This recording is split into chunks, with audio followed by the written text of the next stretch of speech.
இவரை ஏற்றி அழைத்திருந்தார்கள் என்று உங்களை போன்ற வயதில் 14 வயதில் நாங்கள் ஒரு சாரணனாக சேர்ந்த நாங்கள் இந்த சாரணன் என்பதனுடைய அந்த விளக்கத்தை அவர்கள் மிக தெளிவாக குறிப்பிட்டிருந்த 3 சத்திய பிரமாணங்களை எடுத்துக்கொண்டு அந்த வாழ்க்கையிலே ஒரு குறிக்கோளாக கொண்டு வாழ்கின்றவன் தான் சாரணன். சாரணனாக இருக்கும் பொழுது சான்றுகளை பெறும் பொழுது அல்லது தரு சின்னங்களை நினைவு சின்னங்கள் தரு சின்னங்களை பெறுவதற்காக மட்டும் சாரண இயக்கத்தை நாங்கள் கற்றுக்கொள்ளவில்லை, பழகிக்கொள்ளவில்லை. வாழ்நாள் முழுவதும் ஒரு சாரணனாக இருக்க வேண்டும் என்பதற்காகவே நாங்கள் சாரணனாகின்றோம். இந்த பிஎஸ் ஸ்கவுட் என்று சொல்லுவாங்க. எப்பொழுதும் சாரணனாக இருக்கும். நாங்கள் எங்கு போனாலும் ஐ வாஸ் ஸ்கவுட் இல்லை. நான் சாரணனாக இருந்தவன் என்று சொல்வதில்லை. நான் ஒரு சாரணன். அது நீங்களாக இருக்கலாம், 13 இல்லை 15 வயது சிறுவர்களாக இருக்கலாம், அல்லது தேவரஞ்சன் போன்ற நடுத்தரமான வயதுடையவர்களாக இருக்கலாம், அல்லது எங்களை போன்றவர்களாக இருக்கலாம். எப்பொழுதும் சாரணன் தான். இந்த பி பிரிப்பேர் சொல்லுவாங்க. இந்த சாரணனாக இருக்கிறவர்கள் எதற்கும் தயாராக இருக்க வேண்டும். துன்பத்திலோ சந்தோஷத்திலோ நாங்கள் எங்களிடம் பார்க்க பெரியவர்கள் என்ன செய்ய வேண்டும் என்று கட்டளை இருக்கின்றார்களோ, எங்களுடைய மக்களுக்கு எது செய்ய வேண்டும் என்று நாங்கள் நினைக்கின்றோமோ அதை செய்வதற்கு தயாராக இருக்க வேண்டும். அதுதான் சாரனுடைய தாரக மந்திரம். மோட்டோர் சொல்வார்கள், மகுடவார்கள். இதில் ஒரு சந்தர்ப்பத்தில் நான் ஒரு ராஜ்குமார இடத்தம் கொடுத்தவர், கொலை செய்தவர் என்று நாங்கள் பெருமையோடு நினைவு கூறுகின்றோம். அதுக்கு இருந்த வாழ்த்துக்கள். ஆனால் அதை விட ராஜ்குமார் செய்த மிகப்பெரிய ஒரு பணியை இங்கே உள்ள இளம் சாரர்களுக்கு நான் கூற வேண்டும். ஒரு ஆபத்தான காலகட்டத்தில் யாழ்ப்பாணம் குண்டு வீச்சுக்களை நான் பொழிந்து கொண்டிருந்த நேரத்தில், எங்களோட மக்கள் அல்லோலப்பட்டு அலைந்து கொண்டிருந்த நேரத்தில், எங்களுடைய தமிழீழ விடுதலை புலி போராளிகள் எங்களுக்காக போராடி கொண்டிருந்த நேரத்தில், அவர்களுடன் இருந்து மக்களை காப்பாற்றுவதும் அந்த போராளிகளை காப்பாற்றுவதுமான மிகப்பெரிய ஒரு பணியை திரு ராஜ்குமார் அவர்கள் செய்து கொண்டிருந்தார். ராஜ்குமார் அவர்களுடன் சேர்ந்து நாங்கள் ஆணையர் சமர்களத்திலே மிக அண்மை அந்த எல்லையில் இருந்தோடு நாங்கள் சாரணர்களும் செஞ்சோம், ஆம்புலன்ஸ் தொண்டர்களும் நாங்கள் 150 பேருக்கு மேல் இருக்கின்றேன். தேவரஞ்சனம் இருந்தவர் 150 பேருக்கு மேல் இருக்கு. நாங்கள் இதவிரவாக நாங்கள் அங்கே இருந்தோம். வானத்திலிருந்து குண்டுகள் கொடுக்கின்றன, ஆறுகிற முகாமிலிருந்து பீரங்கள் அடிக்கப்படுகின்றன. ஒவ்வொரு நிமிடங்களுக்கு ஒரு வருடம் போராளிகள் காயப்பட்டு கொண்டு வருகின்றார்கள். அயல் இடங்களெல்லாம் மக்கள் காயப்படுகின்றார்கள். அவர்களுக்கு முதலுதவி செய்து அவர்களோட உயிரை காப்பாற்றி எங்களோட மடியிலேறி பல போராளிகள் இறந்திருக்கின்றார்கள். அத்தகைய ஒரு பணியை செய்ததில் யாழ் மாவட்ட சாரண சங்கம், யாழ் மாவட்ட செஞ்சோர் ஆம்புலன்ஸும் மிகப்பெரிய பணியாகின்றது.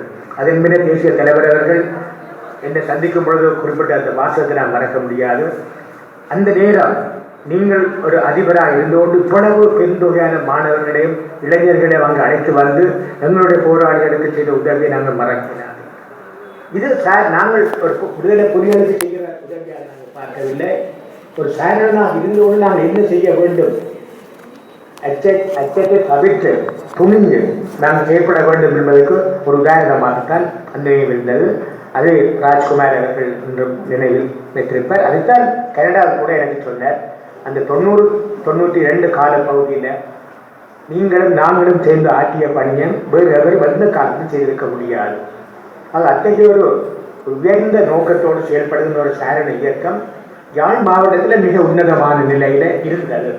நான் இப்பொழுது இருக்கின்றது சொல்ல மாட்டேன். இப்பொழுது திரு தேவரஞ்சனுடைய வழிநடத்தல ஓரளவு பழைய நிலைக்கு வந்து கொண்டிருந்தது. நான் ஒரு துரதிருஷ்டவசமானது நான் சொல்ல வேண்டும். அப்பொழுது யாழ்ப்பாணம் ஒரு அணியாகத்தான் இருந்தது. ஜெப்டா ட்ரூப் சொல்றேன். யாழ் மாவட்ட மண்டலில் அதில் எத்தனை ஒவ்வொரு மனிதனுக்கும் ஒவ்வொரு இலக்கணம் கொடுக்கப்பட்டிருக்கிறது. நான் 13 ஜெப்டான்னு சொல்லுவேன். நாங்கள் இந்த கூட 4 ஜெப்டா, 4வது யாழ்ப்பாணம் பிள்ளைகள் உடைக்கப்பட்டது. ஒரு துரதிருஷ்டவசமானது. இங்கே இருக்கிற ஆணையாளர்கள் நாங்கள் இருக்கின்ற வேண்டுகோள், மீண்டும் அந்த யாழ் மாவட்டத்தை ஒரு அணிக்குள் கொண்டு வர வேண்டும். நாங்கள் அப்பொழுது ஒரு ரலி என்று வருவோம். ஓல்ட் பார்க், இந்த ஓல்ட் பார்க் கூட சிதைந்து போயிருக்கிறது. கட்டிடங்கள் கட்டப்பட்டு, விடுதிகள் கட்டப்பட்டு, அந்த பழமையை நாங்கள் இழந்து விட்டோம். இந்த ஓல்ட் பார்க்கில் நாங்கள் சந்தித்த அந்த இரவுகள், எங்களை வளர்த்த அந்த இரவுகளை நாங்கள் பார்க்கின்றோம். தலைமைத்துவத்தை வளர்த்து, நல்ல பண்புகளை வளர்த்து, நண்பர்களை உருவாக்கி தந்த அந்த ரலியில் யாழ்ப்பாணத்தை சேர்ந்த அத்தனை பேர் நான் ஒன்று கூடுவோம். அதுதான் எங்கள் இன்று மனிதர்கள் ஆக்கியது. இங்கே இருக்கின்ற சாரண சிறுவர்கள் நீங்கள் எழுதளவும் யோசிக்க தேவையில்லை. என்னுடைய நண்பன் இதில் செய்யலாம், டியூஷனுக்கு போய் கொண்டிருக்கிறார், நான் இதில் போயிருக்கேன், டியூஷனுக்கு போக முடியல, நான் எப்படி நல்லா இருப்பேன். அப்போ யோசிக்க தேவையில்லை. டியூஷன் உங்களோட வாழ்க்கை ஒருபோதும் பலப்படுத்த போவதில்லை. நிச்சயமாக நீங்கள் கல்லூரியில் கற்கின்ற பாடம் அது சரியான முறையில் கற்கப்படும் பொழுது, உங்களால் கற்கப்படும் பொழுதும் அதுவே உங்களுக்கு போதுமானது. இந்திய வேலைகள் சமூகத்துக்காக உங்களை அர்ப்பணிங்கள், உங்களுக்காக உங்களை அர்ப்பணிங்கள். அது உங்களை வாழ வைக்கும். இந்த கனடாவில் இந்த முத்திரை வெளியீடு என்பது ஒரு மிக நல்ல பணியை ராஜ்குமார் செய்திருக்கின்றார். இந்த கனடாவில் கனடா, ஆஸ்திரேலியா போன்ற நாடுகளிலே வாழ்கின்ற புலம்பெயர்ந்த மக்கள் மிக அரிய முத்திரைகளை வெளியிட்டுக் கொண்டு வருகின்றார்கள். அது மறக்க முடியாத ஒன்று. எங்களுடைய தேசிய தலைவர் பிரபாகர் அவர்களுக்கு முத்திரை வெளியிட்டது. முத்திரை வெளியிட்ட பொழுது இலங்கை அரசாங்கம் கடும் கண்டனம் தெரிவித்த பொழுது எனக்கு ஆஸ்திரேலியா அரசாங்கம் அதற்கு விட்டுக் கொடுக்கவில்லை. அது அந்த நாட்டில் வாழ்கின்ற மக்களுடைய அடிப்படை உரிமை. அவர்கள் எதை விரும்புகிறார்கள் அதை செய்வதற்கு இங்கே தடை இல்லை. இலங்கையை போன்று கட்டுப்படுத்த முடியாது என்று சொன்னவுடன் அந்த முத்திரை என்பது பரவலாக எல்லா நாடுகளிலும் இருக்கின்றன. அதே போன்று பேராசிரியர் சிவத்தம்பிக்கு வெளியிடப்பட்டிருந்தது, புலவர் வைத்தியலிங்கம் பிள்ளைக்கு விடப்பட்டிருக்கின்றது, இன்னும் பலருக்கு விடப்பட்டிருக்கலாம் எனக்கு தெரியவில்லை. ஆனால் ராஜ்குமார் சர்வதேச ரீதியாக எல்லோருடைய மனதிலும் ஆழ பதிந்துவிட்ட ஒரு இயக்கத்தை, அங்கே சாரண இயக்கத்தை முத்திரையில் பதித்து வெளியிட்டு வைத்த அந்த பெருமை திரு ராஜ்குமாருக்கு உண்மையை நான் யாழ்ப்பாண மாவட்ட சாரணர்கள் நான் கனடாவில் நின்ற பொழுது, நியூசிலாந்தில் நின்ற பொழுது அந்த நியூசிலாந்தினுடைய மாவட்ட சாரண ஆணையாளர் அலுவலகத்தையும் மாவட்ட செஞ்சோல் தமிழ் அலுவலகத்தையும் பார்த்த பொழுது நான் வெட்கப்பட்டேன். எங்களுடைய நாட்டிலே, எங்களுடைய யாழ்ப்பாண பிரதேசத்திலே மிக கஷ்டப்பட்டேன். இப்போ தேவராஜ நாட்கள் எத்தனையோ ஆண்டுகளாக சைக்கிளிலும் மோட்டர் சைக்கிளிலும் கூட ஓடி திரிகிற காலங்களில் இருந்தும் இதை எவ்வாறு வளர்த்தார்களுமே எனக்கு தெரியும். ஆனால் அங்கே ஒவ்வொரு கிளைகளுக்கும் ஆம்புலன்ஸ் வண்டிகள் போதிய எல்லா வசதிகளும் அரசாங்கம் கொடுக்கப்பட்டிருக்கு. ஆனால் இங்கே அந்த அரசாங்கம் எங்களுக்கு செய்யவில்லை. ஆனால் வடமாகாண சபையினுடைய முக்கியமான உறுப்பினர்கள் இங்கே இருக்கின்றார்கள். வடமாகாண சபையினூடாக யாழ் மாவட்டத்தில் சாரண சங்கத்தையும் செஞ்சோல் ஆம்புலன்ஸையும் மீண்டும் புத்தகம் பெற பண்ணி எல்லா பாடசாலைகளிலும் செய்யப்பட வேண்டும், அமல்படுத்தப்பட வேண்டும்.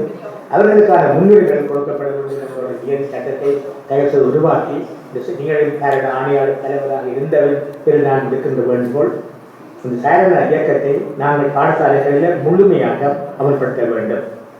உங்களை வாழ வைக்கின்ற ஒரு அமைப்பு இன்னும் வாழ்ந்து கொண்டே இருக்கும். இந்த எண்ணெய் அழைப்பதற்காக தேவராஜனுக்கும் யாழ் மாவட்ட சாரண ஆணையாளர்களுக்கும் இது நன்றியை கூறுகிறேன்.